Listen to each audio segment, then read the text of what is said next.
తిరగల గురించి చెప్పుకోవాలి. చదవండి మత్తయి సువార్త 24వ అధ్యాయము 41వ వచనం చదవండి. 41వ వచనం. ఇద్దరు స్త్రీలు తిరగలి విసురుచుందురు, ఒకరు తీసుకొని పోబడును, ఒకటి విడిచిపెట్టబడును.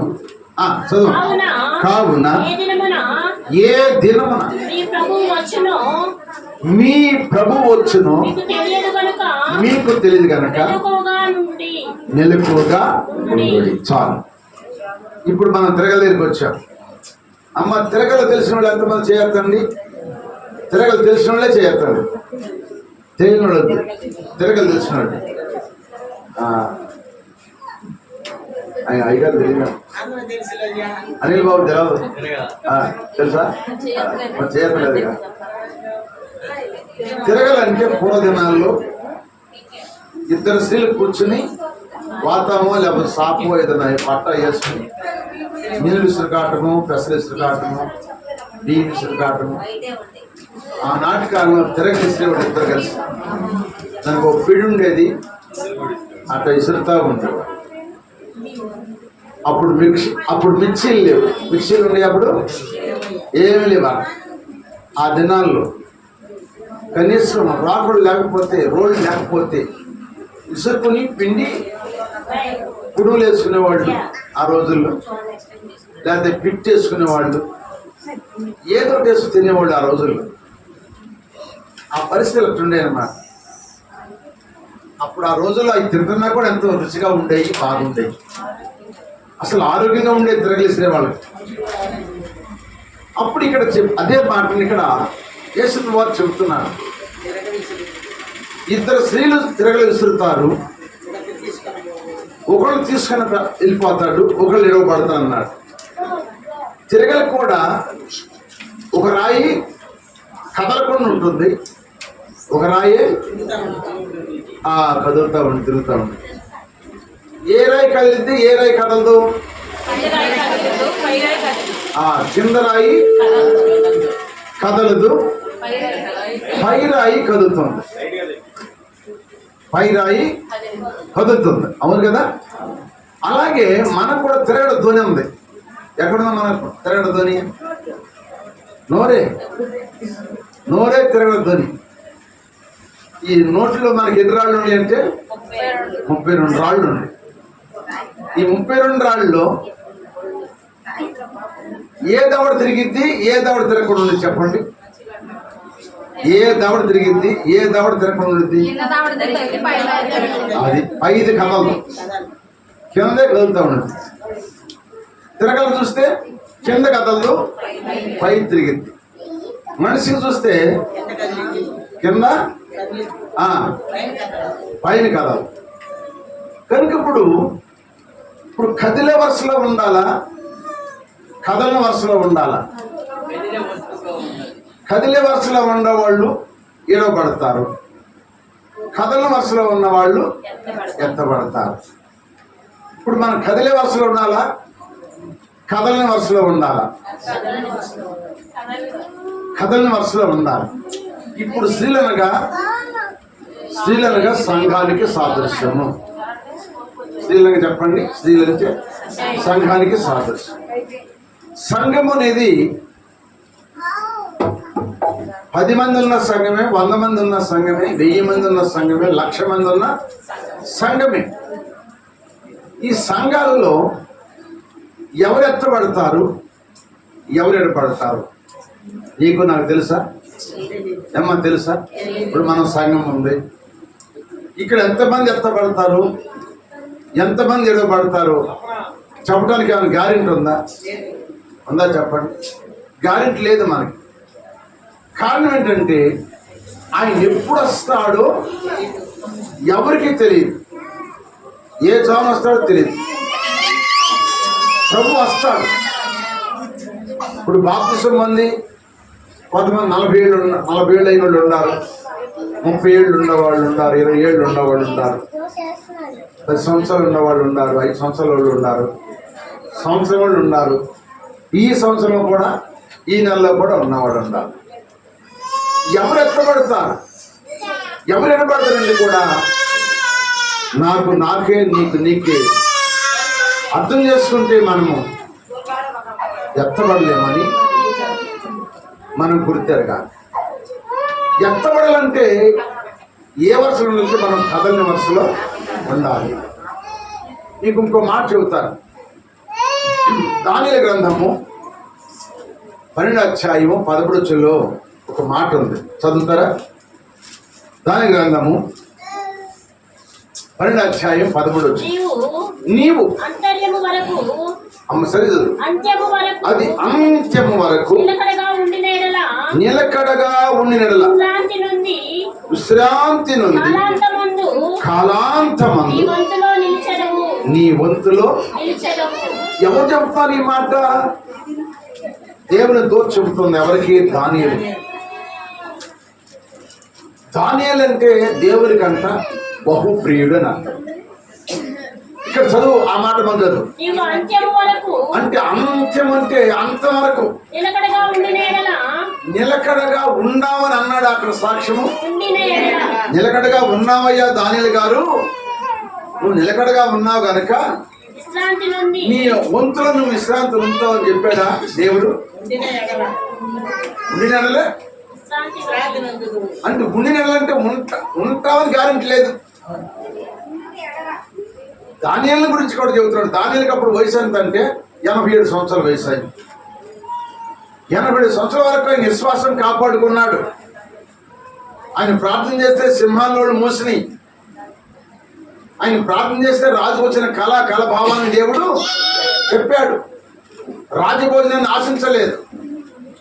తను ఎవరి దశ నుంచి కూడా 87 సంవత్సరాల వయసు వచ్చే వరకు కూడా చాలా బాగున్నాడు. చాలా తన ప్రవర్తన కాపాడుకుంటూ వచ్చాడు. ఆయన గురించి దేవుడు అంటాడు, నువ్వు నాకు బహు ప్రియుడు అన్నాడు. ఇన్ని మాట్లాడినాడు. ఆఖరికి ఏమంటాడంటే అంత్యము వరకు నీవు నిలకడగా ఉండినడలా విశ్రాంతి నొందుతావు అన్నాడు. అంటే ఇంకా నువ్వు రేపు చచ్చిపోతావు. ఆ చచ్చిపోయేదాకా ఉన్నట్టుందంట నిలకడగా ఉండాలి. మరి దానియేలు అనొచ్చుగా, నువ్వు నిలకడగా ఉన్నావయ్యా, నీ విశ్రాంతులు నువ్వు ఉన్నావని చెప్పాలి. సాక్ష్యమైన దేవుడు సాక్ష్యం చెప్పాలి. అంత మహాభక్తుడికే సాక్ష్యం చెప్పాల. అప్పుడు 87 సంవత్సరాలు వచ్చినాయి. ఇంకా 2 సంవత్సరాలు బతికొచ్చు, 3 సంవత్సరాలు బతకొచ్చు, బతుకుతాడు. ఆ బతికే లోపల కూడా అంటాడు, అంతవరకు కూడా నువ్వు నిలకడగా ఉంటే అప్పుడు నీ విశ్రాంతిలో నీ వంతులో నీవు నిలిచేద్దాం అన్నాడు. ఏదో సోదం చెప్పండి. మనం కూడా అంతవరకు మన విశ్వాసాన్ని కాపాడుకుని ఇంకో గాసేపుడికి ప్రాణం పోయిద్దన్నా కూడా యేసయ్య నీ నోట పుడితేనే ఎత్తపడతాం, లేకపోతే ఇటు పడిపోతాం. ఏదో స్తోత్రం చెప్పండి. అంత మహాభక్తుడే ఆగిపోయాడు. అంత మహాభక్తుడు దేవుడే అంటున్నాడు ఆ మాట. ఇంకా నిలకడగా ఉంటేనే నువ్వు ఉన్నావని సాక్షించాడు. చెప్పండి, ఇవ్వలేదు. చాలా జాగ్రత్తగా దేవుని వాక్యం నాది. సంఘం అనగా స్త్రీలనగా సంఘము. సంఘంలో ఒకళ్ళు ఎత్తపడతారు, ఒకళ్ళు విడవబడతారని చెప్పాడు యేసయ్య. తిరగలనేది కదలిన వరుస ఒకటి, కదిలే వరుస ఒకటి ఉందన్నమాట. నువ్వు కదలిన వరుసలో ఉంటావు, కదిలే వరుసలో ఉంటావు అనేది ఈ వాక్యం ద్వారా మనం జ్ఞాపకం చేసుకోవాలి. అంతవరకు కూడా ఆయన అప్పుడు దాకా నిలకడగా ఉన్నా కూడా అతని గురించి సాక్ష్యం రాలా. వచ్చిందా? సాక్ష్యం రాలా. ఏమన్నాడు? అంతవరకు నువ్వు నిలకడగా ఉండిన ఎడల అంటే ఇంకా ఉంటావో లేదు. దేవుడు చెబుతున్నా అన్నమాట. ఈ కడపదిలో బాప్తిసం పొందిన మనం అంతవరకు నిలబడి కథలను వరుసలో ఉండాలి. దీనికి ఒక మాట చెబుతాను. ఆనాడు గొప్ప ప్రవక్తలు గొప్ప వాళ్ళనే సాతాను పడేసింది.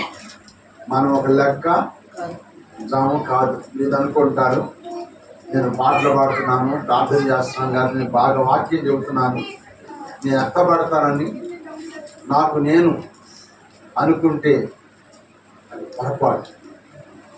ఎవరు ఎత్తబడతారు, ఎవరు ఎడబడతారు, అది దేవుని దృష్టిలో ఉంది. ఆ దేవుని దృష్టిలో ఉన్న వరకు నువ్వు ఈ లోకంలో నువ్వు కథలను రాయివలే ఉండాలి. స్వత చెప్పండి, నువ్వు కథలను రాయివలే ఉండాలి. చెప్పుకుంటూ వస్తాను, కొంచెం శ్రద్ధగానండి. మహాభక్తుల్ని పడగొట్టింది సైతాన్. పడగొట్టిందే లేదా?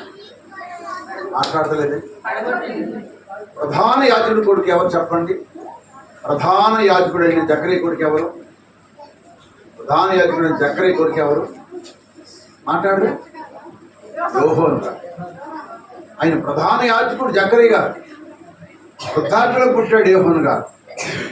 యోహోను గారి నుంచి దేవుడు అంటాడు, స్త్రీలు కన్న వారందరిలో కంటే ఇతడు నీతిమంతుడని చెప్పాడు. అనలేదా? ఆ యోహాను గారు బాప్తిస్మ స్థానానికి వచ్చినప్పుడు యోహాను గారు యేసును అంటాడు, వస్తున్నప్పుడు చూసి యోర్దాను నదిలోకి వస్తున్నాడు. యోర్దాను నదిలోకి యేసు వస్తున్నాడు. వస్తున్నప్పుడు యోహాను గారు అంటాడు, ఇదిగో లోక పాపాన్ని మోసుకుపోయే దేవుని గొర్రె పిల్ల వస్తుంది అన్నాడు. అనలేదా? యోహాను సువార్త 1:29. ఆయన లోక పాపాన్ని మోసిపోయి దేవుని గొర్రె పిల్ల. చదవద్దులే, తర్వాత చదువుకుంది. అయితే ఆయన వచ్చినప్పుడు ఆయన చెప్పులు వారు వంగి ఎప్పుడు నేను పాత్రుడను కానన్నా. నేను నీళ్ళలో బాప్తిస్మ ఇస్తాను, ఆయన పరిశుద్ధాత్మతో ఆత్మతో మీకు బాప్తిస్మ ఇస్తానని చెప్తాను. మరి నువ్వెవరు అంటే యోహాను అంటాడు, నేను అరణ్యంలో ఒక శబ్దాన్ని అన్నాడు. అన్నాడు చెప్పండి. అరణ్యంలో ఒక శబ్దాన్ని అన్నాడు. ఎవరు? యోహాను గారు. అంటే యోధరణలోనే మత్తయి సువార్త 3 కేకేసుకుంటూ వచ్చాడు. అంటే శబ్దం అన్నమాట. అంటే దేవుని స్వరాన్ని నేను, అంతేగాని నేను దేవుణ్ణి కాను, నేను ప్రవక్తని కాను, నేను దేవుణ్ణి కాను. ఆయన మార్గాన్ని సరళం చేయడానికి ఒక శబ్దాలుగా నేను అరణ్యంలో వస్తున్నాను అంతే అన్నాడు. కానీ నేను దేవుని సేవకుడిని కూడా చెప్పలేదంట. నేను స్తోత్రం హల్లెలూయా. అలా అన్న మహాభక్తుడు, అలా ఖండించిన మహాభక్తుడు, అతని గురించి యేసు వారు కూడా సాక్ష్యం ఇచ్చాడు. స్త్రీలు కన్నా వారందరిలో కంటే ఇతను నీతిమంతుడు అన్నాడు, సాక్ష్యం ఇచ్చాడు. అతను మండుచు ప్రకాశించే దీపమై ఉన్నాడు అన్నాడు, సాక్ష్యం చెప్పాడు. ఎవరి గురించి? యోహాను గురించి. ఏలి ఆత్మ అయిన వాడు ఎవరు చెప్పండి? ఏలి ఆత్మ ఊరిలో ఉందంటే యోహానులో ఉంది. ఏలి ఆత్మయు శక్తి గలవాడై తన్నుల ఉదయాన్ని పిల్లల తట్టును అవధేయలేని వారిని హృదయాలను నీతిమంతుల తట్టు తిప్పే దేవుడుగా తిప్పేవాడికి వస్తున్నాడు. అతను పుట్టినందుకు అనేకులు సంతోషిస్తారని యోహాను గురించి సాక్ష్యం ఇచ్చారు. దేవదూతలు కూడా సాక్ష్యం ఇచ్చారు. ఆ యోహాను సువార్త పాటిస్తూ ఇంతగా యేసు వారిని కనపరిచిన యోహాను గారు హేరోదు రాజు దగ్గరికి వెళ్ళిన తర్వాత వాక్యం చెప్పాడు. ఆ వాక్యం అన్నాడు, హేరోదు నీ తమ్ముడు భార్యను ఉంచుకున్నావు, నీకు ధర్మము కాదన్నాడు. ఉన్నట్టు చెప్పాడు. అంత ఖండించాడు అన్నమాట, బోధించాడు.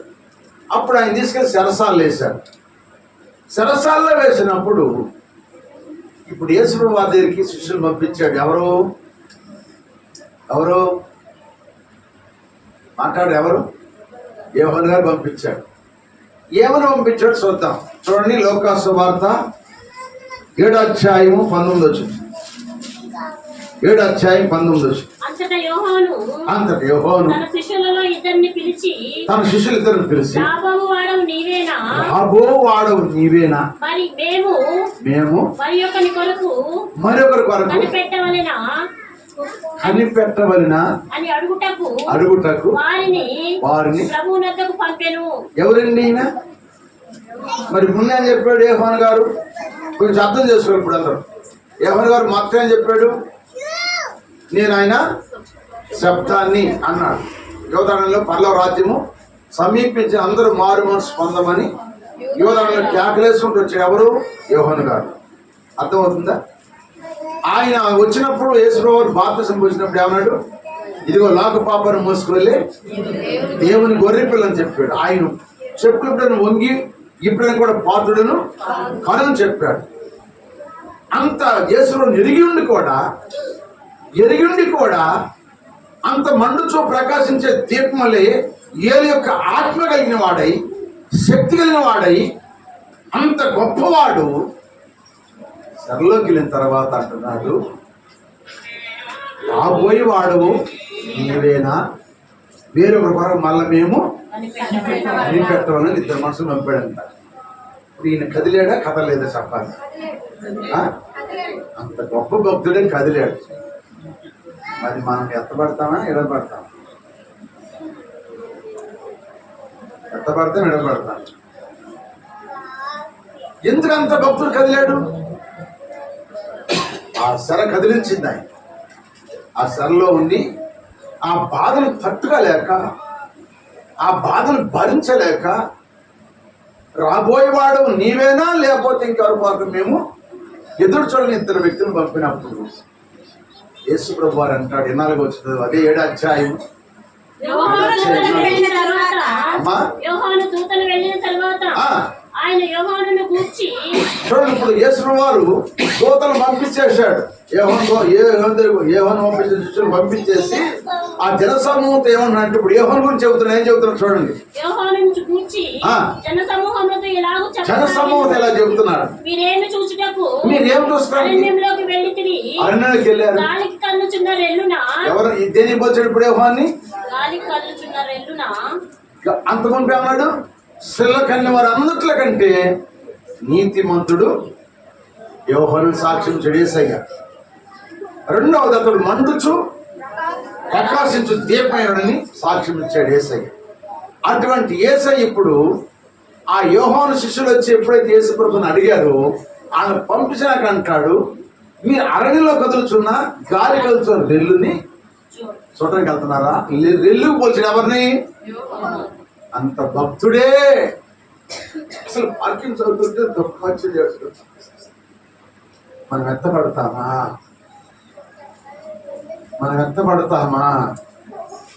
చిన్న మాట వస్తే మనం సహించుకోలేకపోతున్నామే. నువ్వు కదిలే వరుసలో ఉన్నావా, కథల వరుసలో ఉన్నావా? అదే మనిషి కుమారుడు రాకడలో యేసు వారు ఆ 12 మంది శిష్యులు కూర్చోబెట్టి చెబుతున్నాడు. 12 మంది శిష్యులు అడిగారు, అయ్యా నీ రాకడకును ఈ యుగానికి సమాప్తి ఎప్పుడు?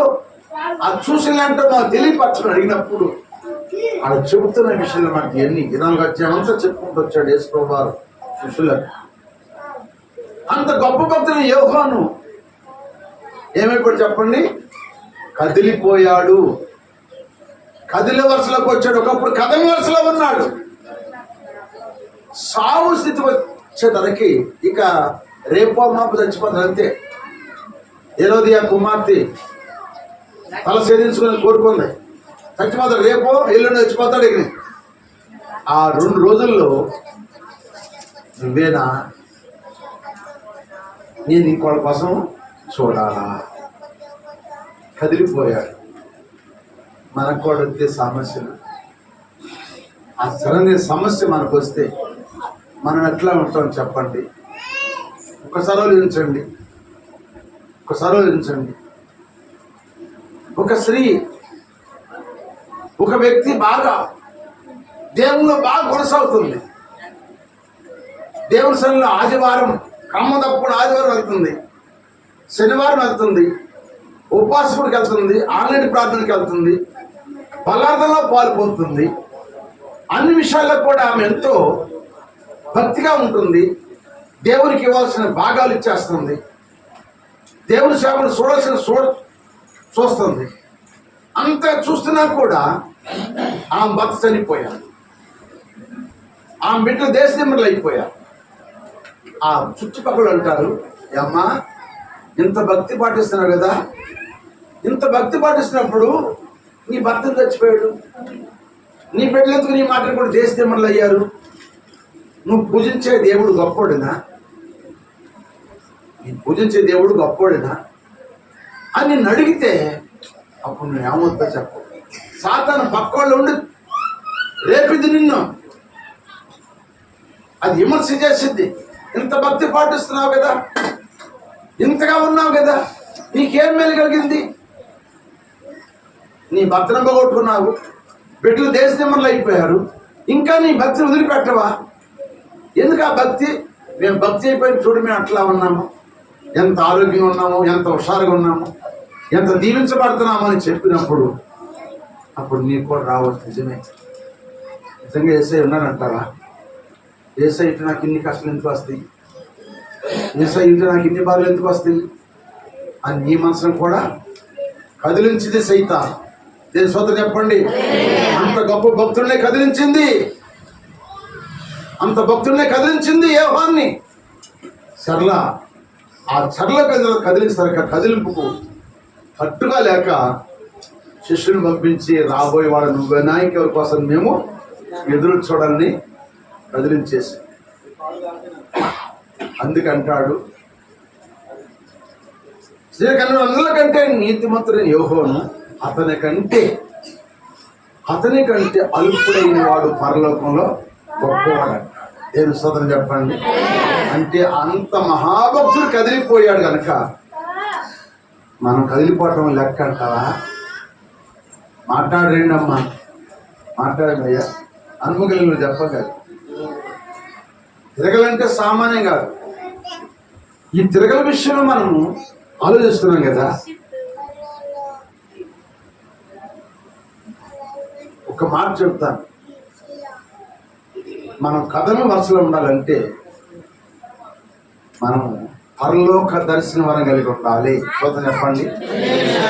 పరలోక దర్శనం కలిగి ఉన్నవాడే కథలు, పరలోక దర్శనం కలిగిన వారే కదలకుండా ఉంటారు. ఆ దర్శనం లేని వాళ్ళు కదిలిపోతూ ఉంటారు. వాళ్ళు ఎంత గొప్పోళ్ళైనా సరే. మహాభక్తుడైన జ్ఞాని సొలొమోను కదిలిపోయాడు, మహాబలమైన సంసోను కదిలిపోయాడు, నీతిమంతుడైన ప్రధాన యాజకుడి కుమారుడైన యోహానుగా కదిలిపోయాడు. రెల్లు పోల్చాడు దేవుడు. రెల్లు అంటోడు యోహాను అన్నాడు, నువ్వు రెల్లువి, ఏ గాలేస్తే ఆ గాలికి ఊగుతావు నువ్వు అని. కదలకుండా ఉంటే ఒక వరుస ఉంది.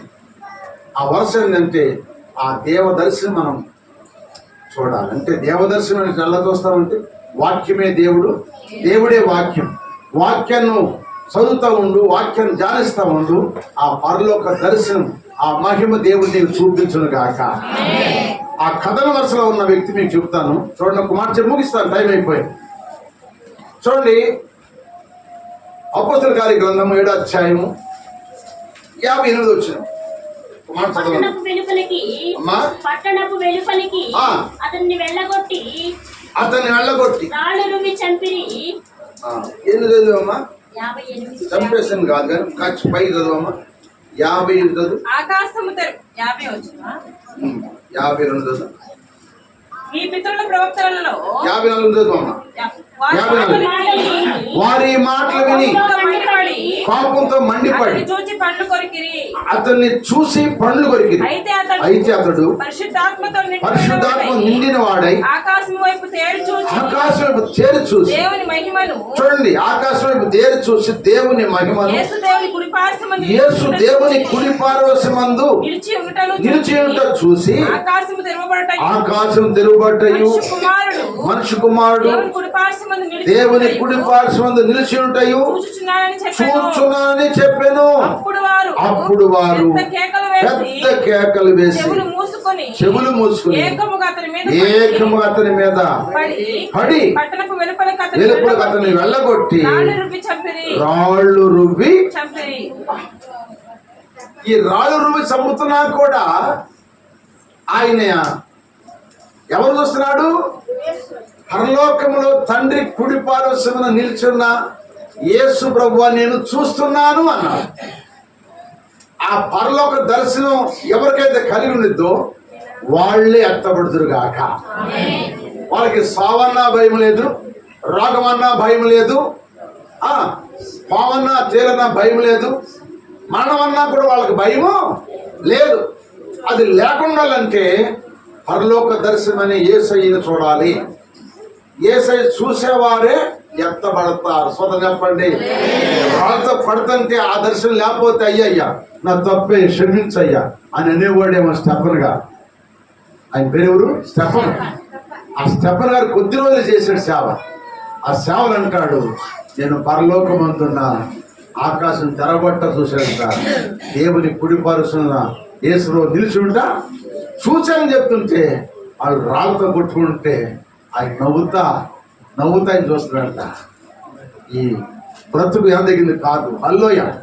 రష్యాలో సువార్త చెప్పకూడదని 12 మందిని పట్టుకుని ఆ 12 మందిని అధ్యక్షుడు వరుసని నుంచోబెట్టి తన ఒక వ్యక్తిని కత్తిసుకుని నరుకుతుంటే ఆ నరికిన తలలన్నీ కూడా అంట ఆ నరికే వ్యక్తి నరుకుతున్నాడంట. వాళ్ళ తలలు నరుకుతుంటే ఆ తల అంట వెళ్తుంటేనంట మహిమ కిరీటం ధరించుకుని వెళ్ళిపోతుందంట. ఆ తల మహిమ కిరీటం తెలుసుకుని వెళ్తుందంట.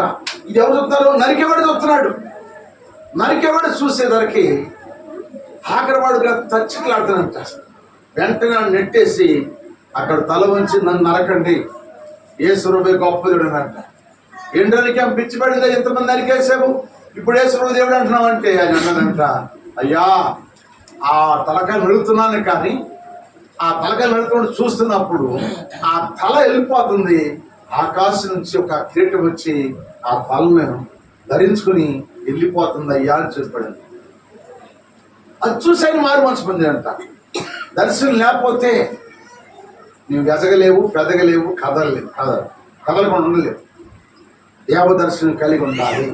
ప్రతి సంఘములో నువ్వు అనుకోవచ్చు, లక్షల సంఘంలో ఎత్తబడతానుకుంటే మేము, కోట్ల సంఘాలు ఎత్తబడతానుకుంటే మేము, ఈ 10 మంది ఉన్న సంఘం ఎత్తబడనుకుంటే మేము, ఎవరు ఎత్తబడతారంటే ఆ దైవ దర్శనం ఎవరికైతే ఉందో వారు ఎత్తబడతారు.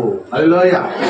లేకపోతే నీకు వచ్చే చిన్న శ్రమలకి నీ పక్క పోటీలు మాట్లాడుతుంటే నీవప్పుడే నీ విశ్వాసము కదిలిపోయి సన్నగిల్లిపోయి ఊగులాడతావు. అందుకన్నాడు, 2 స్త్రీలు తిరగలు విసురుతున్నారు, ఒకరు ఒకళ్ళు ఎడబడే గుంపులు ఉంటావా, ఎత్తబడి గుంపులు ఉంటావా? ఈ సబ్జెక్ట్ ఇంకా పూర్తి కాలేదు. వచ్చే వారం శని ఆదివారంతో ఈ సబ్జెక్ట్ పూర్తయింది. హల్లెలూయా. శని ఆదివారంతో పూర్తి అవుతుంది. ఇది చాలా జాగ్రత్తగా వాక్యం విని ఈ వాక్యాన్ని బట్టి మనం ఎందుకు బాప్తిసం పొందాము, పరలోకానికి వెళ్తానుగా పాతానికి వెళ్తానుగా బాప్తిసం పొందింది మనము పరలోకం అనాలి కదా. పెద్దలు అంటారు 1000 సంవత్సరాలు బతికినా ఏరు తప్పదంట, 100 సంవత్సరాలు బతికినా సాగు తప్పదు. మరణం అనేది ఒకటికి ఒక రోజు మనకు ఉంది. ఆ మరణించే లోపల మన ప్రభువుని నమ్ముకున్నాం కనుక మన విశ్వాసాన్ని కాపాడుకుంటే తప్పక మనము కదలని వరుసలో ఉంటాము, కదిలే వరుసలో మనము ఉండము. కొంతమంది వేస్తారంటే చెబుతున్నాను వాక్యం బట్టి, కొంతమంది కదిలిపోతూ ఉంటారు. అలా కదిలిపోయే వారిని కాకుండా కదలని వరుసలో ఉండాలంటే నాకు కూడా దైవ దర్శనం నాకు దయచే ప్రభు అని నువ్వు రోజు వాక్యం చదవాలి. నేను చూస్తున్నాను ప్రతి వారం చిక్కి పెట్టుకోమని చెబుతా. కీర్తనం చదివినప్పుడు నేను పెట్టుకున్నాను అయ్యా టిక్ అని ఒక్కళ్ళు చెప్పరు. కొంతమంది బైబిల్ తప్పు చదువుతారు. ఏం చదువుతానంటే వాడు చదవట్లా బైబిల్. నువ్వు బైబిల్ చదవకపోతే నువ్వు ఎత్తబడతావు చెప్పు. బైబిల్ దేవుని వాక్యం, చదువు ఉంది, చదువు లేకపోతే కాదు. చదివినకి వాళ్ళకేం బాధ, వాళ్ళ గురించి బాధే లేదు. దేవుని చదివిచ్చాడు దేవుడు. నువ్వు చదువుకునే జ్ఞానం ఉంది. ఒక 5 నిమిషాల్లో దేవుని వాక్యం చదువుకోవడం తిరిగి లేదా నీకు? 5 నిమిషాల్లో దేవుని దగ్గర కూర్చొని వాక్యం చదువుకోవడం నీకు తిరిగి లేదా? ఎంత టైము? 24 గంటలు టైం ఇస్తున్నాడు దేవుడు నీకు రోజుకి. 24 గంటల్లో కనీసం ఒక 5 నిమిషాలన్నా వాక్యం చదువుకుంటే ఆ వాక్యం నీ హృదయంలో ఉండిపోను గాక. ఇక్కడ నిలబడుతున్నది కారణం అని చెప్పండి. నాకు చదువు లేకపోతే ఈ వాక్యమే చూసుకుంటా ఉంటా, ఈ వాక్యాన్ని చదువుకుంటుంటా, ఈ వాక్యాన్ని గురించి దేవుని అడుగుతూ ఉంటా. ప్రజలకు ఏం బోధించాలి అని దేవుని అడుగుతూ ఉంటాను. మీ ఎవరితో మాట్లాడుతున్నా కూడా నేను ఆయనతో మాట్లాడుకుంటూనే ఉంటాను. ఆయనతో మాట్లాడు కాబట్టి చదువు లేకపోయినా ఏమి లేకపోయినా ఒక సబ్జెక్ట్ పరంగా దేవుడు మీ అందరికి తెలియజేస్తున్నాడు, నాకు తెలియజేస్తున్నాడు. దేవుని స్తోత్రంలో నాకు భయం వేసిపోయింది ఇప్పుడు వాక్యం చదివితే. అంత భక్తుడు కదిలిపోయాడు. మరి మన పరిస్థితి కదిలితే మనకు కిరీటం లేదు. స్తోత్రం చెప్పండి. కదిలితే మన కిరీటము లేదు. కదలకుండా ఉండాలి. ఆ కదలకుండా ఉంటే నువ్వు వాక్యం చదువుతూ ఉండు, వాక్యం వింటూ ఉండు, వాక్యానుసారంగా ప్రార్థన చేసుకుంటూ ఉండు. నీకొచ్చే కష్టాలు, నీకొచ్చే బాధలు, నీకొచ్చే సమస్యలని కూడా ఆ వాక్యము, ఆ ప్రార్థన నువ్వు ధైర్యపరుస్తుంది కనుక నువ్వు కదలకుండా ఉంటావు. హల్లెలూయా. నువ్వు కదలకుండా ఉంటావు. అందుకే భక్తుడు రాశాడు, కదలకుందువు సియోను కొండ వలె, బెదరకుందువు బలమైన సింహం వలె, యేసయ్య నీ చెంత నుండగా ఏ చింత నీకింక లేదుగా, యేసయ్య నీ చెంత ఉండగా ఏ చింత నీకింక లేదుగా. కదలకుందువు సియోను కొండ వలె, బెదరకుందువు బలమైన సింహం వలె. యేసయ్య మనకు ఎంత ఉండాలంటే, యేసయ్య వాక్యం నీ హృదయంలో ఉండాలి, నీ నోట్లో ఉండాలి, నీ ముందు ఉండాలి వాక్యం. అప్పుడు నీవు కదలకుండా ఉంటావని వాక్యం చదివిస్తుంది. హల్లెలూయా. అందుకని ప్రార్థన చేసుకుందాం. ఆ ఇద్దరు కలిసి స్త్రీలు తిరగలు విసురుతున్నారు.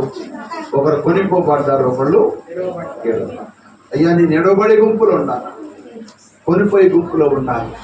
నీకు నీవే ప్రశ్న వేసుకొని వాక్యాన్ని బట్టి ఆ దైవ దర్శనం నాకు కూడా దయచేయడం. నేను కూడా ఈ దినం నుంచి వాక్యం చదువుకుంటానయ్యా, వాక్యం వింటానయ్యా, వాక్యాన్ని విని దాన్ని గ్రహించి దాన్ని బట్టి నేను కూడా ప్రార్థన చేసుకుంటానయ్యని నువ్వు తీర్మానం చేసుకుంటే నువ్వు కదలకుండా దేవుడిని సియోను కొండలాగా నేను నిలబెట్టును గాక. అట్టి కృపా దేవుడు మన దయచేను గాక. తల్ల వంచి ప్రార్థనలోకి పిలిచండి, తల్ల వంచి ప్రార్థనలోకి పిలిచండి. అందరూ కూడా ప్రార్థనలోకి పిలిచండి. ప్రభువా, యేసయ్యా, మీరు రాకడ దినాల చిత్తపాటు జీవితంలో మేము కదిలే వరుసలో ఉండకుండా కదల వరుసలో ఉంటాను. కృప దయచేయండి. ఆ తిరగల కిందరా ఎట్లా కదలకుండా ఉందో నేను కూడా కదలకుండా ఉండాలి ప్రభు. ఆ పైరాగా ఎట్లా తిరుగుతుందో అట్లా నేను తిరగకూడదు ప్రభు. మహాభక్తుడు యెహోవా, అంత ఖండించిన యెహోవా, నీతిమంతుడు యెహోవా నాయన సెరలోకి వెళ్ళేదానికి అనుమానం వచ్చి అప్పుడు దాకా యేసయ్యను పొగిడాడు, అప్పుడు దాకా యేసయ్యను గణపరిచాడు, అప్పుడు దాకా యేసయ్యను ఆరాధించాడు. ఎప్పుడు సెరలోకి వెళ్ళాడు మనుషులు పంపిస్తారు. అయ్యా, మీరు వెళ్ళి అడగండి, ఆయననా యేసయ్యా లేకపోతే ఇంకోళ్ళు వస్తారా అడగండి. ఆయన పంపించాడు సందేహపడి. కదిలిపోయే తనకు యేసయ్య అంటున్నాడు, యెహోవాను కదులుతున్న రెల్లు వంటి వాడు. ఈ ఉదయకాలం వాక్యం దేవుడు పెట్టాడు. కడవ దినాల్లో ఉన్నాం. ఇది 3 నాలుగు వచ్చడా మురిగిపోయే దేహం. ఎప్పుడు వెళ్ళిపోతాం మన గ్యారెంటీ లేదు. ఆయన ఎప్పుడు వస్తాడో తెలియదు. కథల వరుసలో ఉంటాడు ప్రభు. కష్టాలు వచ్చినా, నిందలు వచ్చినా, బాధలు వచ్చినా నేను కదలకుండా ఉంటాను కాబట్టి స్థిరమైన మనసు ఉండడానికి ఈ రోజు నుంచి నేను వాక్యం చదువుకుంటానయ్యా, వాక్యాన్ని గ్రహిస్తానయ్యా, వాక్యం సరిగా ప్రార్థన చేసుకుంటానయ్యా. ఆ స్టెప్పుల్లాగా నన్ను కథల వయసులో కథల స్థితిలో ఉంచి ఆ పనిలో రాజ్యంలో ఉండడానికి ఒక దయచేయండి.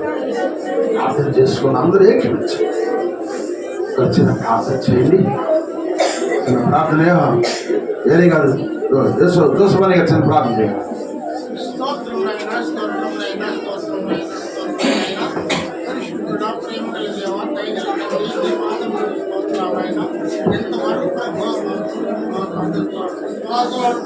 దైవజనులు కూడా పోతారు. సత్యమే నాయన, ఈ సమయంలో మీరు కదిలేవారిలాగా ఉండాలా, కదలకుండా ఉండేవారిలాగా ఉండాలా మాకు తెలియపడతాం నాయన. మేము అలా ఉండాలంటే ప్రభు నీ వాక్యం విని జాగ్రత్తగా మా హృదయాల్లో నింపుకొని నేను భయభక్తులు కలిగి జీవించేటట్లుగా ఏర్పరచాలి ప్రభు. కనికరించి సహాయం చేసి కాపాడమని ఉంటున్నా. వాళ్ళలో ఉన్న బలహీనత కూడా తీసేసి ఆరోగ్యాలు దయచేయండి. ఎవరైనా బలహీనత ఉన్నారో వాళ్ళంతా కూడా నేను నమ్మి నేను భయభక్తులు కలిగి రక్షణ పొంది మార్పులు పొంది బాప్తిస్తాలు తీస్తూ ఈ సాక్షిని నిలబడేటట్లుగా ఏర్పరచుకోవాలనుకున్నారు.